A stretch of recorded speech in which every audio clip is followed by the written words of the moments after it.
Hello दोस्तों, आपका स्वागत है आज के टेलीकॉम टॉक के इस वीडियो में। यहाँ पे मैं बात करूँगा वोडाफोन आइडिया के करंट सिचुएशन के बारे में। हम फ्यूचर अभी छोड़ देते हैं, हम बात करते हैं कि कहाँ पे आज ये टेलीकॉम ऑपरेटर खड़ा हुआ है, इसके परफॉर्मेंस को रिव्यू करते हैं और बात करते हैं कहाँ ये जाएगा नेक्स्ट वीडियो में। तो आप प्लीज़ चैनल को सब्सक्राइब कर देना। हम वोडाफोन आइडिया के फ्यूचर का भी एक वीडियो लेके आएंगे। इस वीडियो में हम जस्ट प्रेजेंट के बारे में बात करेंगे। इस वीडियो को अपने दोस्तों से भी ज़रूर शेयर कीजिएगा। चलिए विदाउट वेस्टिंग एनी टाइम मैं आपको वीडियो के साथ आगे लेके चलता हूँ।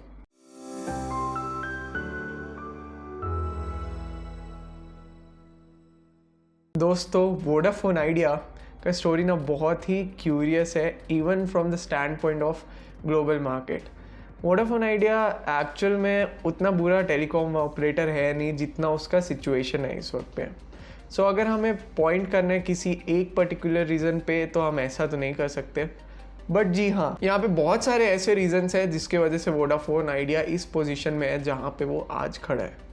वोडाफोन आइडिया सबसे पहली बात एक शिकार बना इंडियन मार्केट का, जहाँ पे टैरिफ्स बहुत नीचे जा रहे थे और उनका जो इंफ्रास्ट्रक्चर कॉस्ट था वो बहुत ऊंचा था।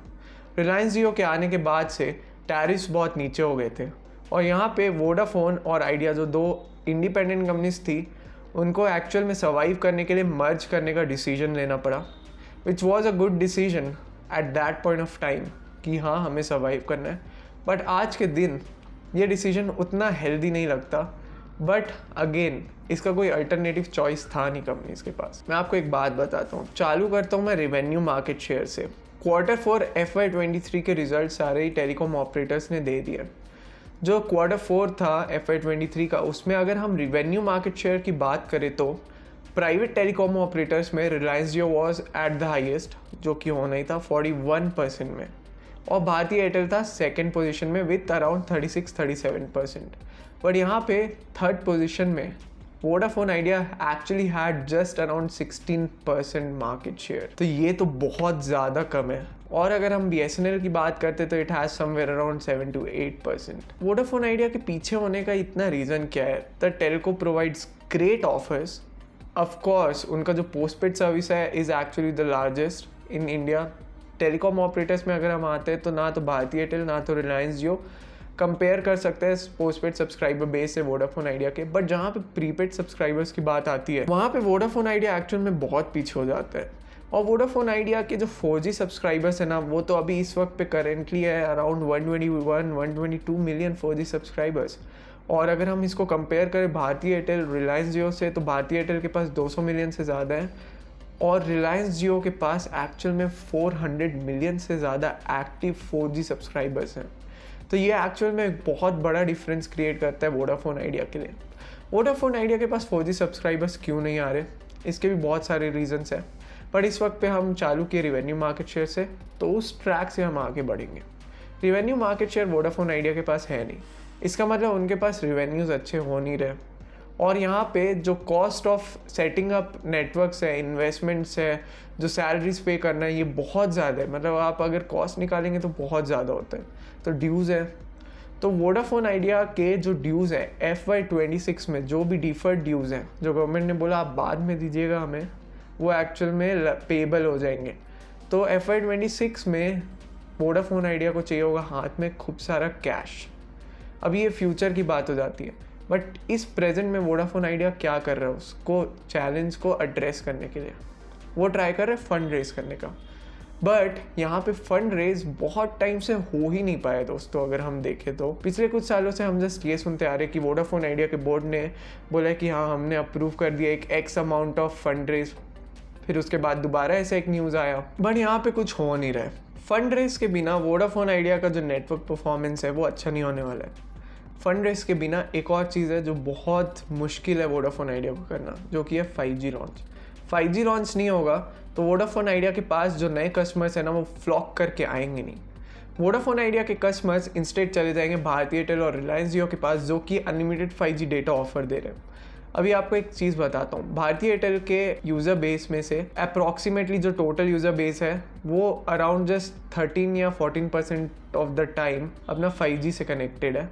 और अगर रिलायंस जियो से बात करें तो वो 37% है। तो रिलायंस जियो यहाँ बहुत आगे, भारती एयरटेल काफ़ी पीछे। बट अगेन ये कोई उतना बड़ा शेयर नहीं है कि आपका जो नेटवर्क यूज़र है वो 50% से ज़्यादा टाइम 5G पे कनेक्टेड है। तो यहाँ पे अभी भी एक बहुत बड़ा गैप है, but Vodafone Idea is actually way too behind than Airtel and Jio. Vodafone Idea को वेंडर्स ने बोल दिया है कि आप जब तक हमें अपफ्रंट कैश पे नहीं करेंगे हम आपको 5G इक्विपमेंट नहीं देंगे। तो यहाँ पे क्रेडिट फैसिलिटी तो वोडाफोन आइडिया को मिलनी नहीं है। तो यहाँ पे वोडाफोन आइडिया क्या कर सकते हो 5G ऑर्डर प्लेस करने के लिए? फंड रेजिंग हो नहीं पा रही है। आदित्य बिरला ग्रुप के चेयरमैन कुमार मंगलम बिरला जी एक्चुअल में डीओटी के एग्जीक्यूटिव्स या फिर गवर्नमेंट को उन्होंने कम्युनिकेट किया है कि हम एक्चुअल में फंड रेज करने का देख रहे हैं थ्रू 3 और 4 प्राइवेट एक्विटी प्लेयर्स, और यहाँ पे ये जो फंड रेज होगा 20,000 CR का होगा। तो ये एक सब्सटैंशियल अमाउंट है और ये वोडाफोन आइडिया को डेफिनेटली हेल्प करेगा आगे जाने में। बट ये सफिशिएंट अमाउंट है कि आप पूरे फ्यूचर को हैंडल करने के लिए नहीं, बट येस प्रेजेंट के जो चैलेंजेस हैं जैसे कि 5G ऑर्डर प्लेस करना, ये सब इस फंड से एक्चुअल में हो सकता है। बट वोडाफोन आइडिया के और भी करंट चैलेंजेस है सच एज ARPU को इम्प्रूव करना। वोडाफोन आइडिया का जो ARPU है वो इस वक्त पे 135 Q4 FY23 में। आपको बता दूँ Q3 में भी ये सेम था, और इसका रीज़न है लो टैरिफ्स ऊपर जा नहीं रहे, आपके पास 4G सब्सक्राइबर्स आ नहीं रहे, तो आपके जो महंगे प्लान्स है उससे रिचार्ज कौन करेगा?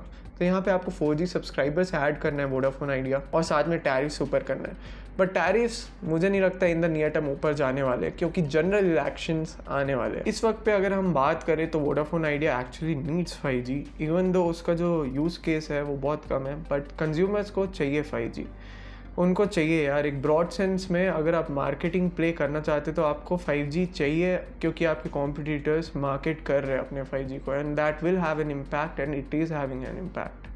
और अगर हम बात करें कि वोडाफोन आइडिया 4G में क्या इंप्रूव कर सकते हैं, सबसे पहली बात तो network coverage, it can improve, it has to improve, क्योंकि ओपन सिग्नल के हिसाब से अगर 3 प्राइवेट टेलीकॉम ऑपरेटर्स की बात करते तो वोडाफोन आइडिया कवरेज में पीछे है बाकी टेलीकॉम ऑपरेटर्स से। और अगर हम बात करें voice over wifi calling support की, तो वोडाफोन आइडिया ने अभी तक 2023 में ऑल थ्रू आउट इंडिया ये सपोर्ट लॉन्च नहीं किया है। ये भी वोडाफोन आइडिया को एड्रेस करना पड़ेगा।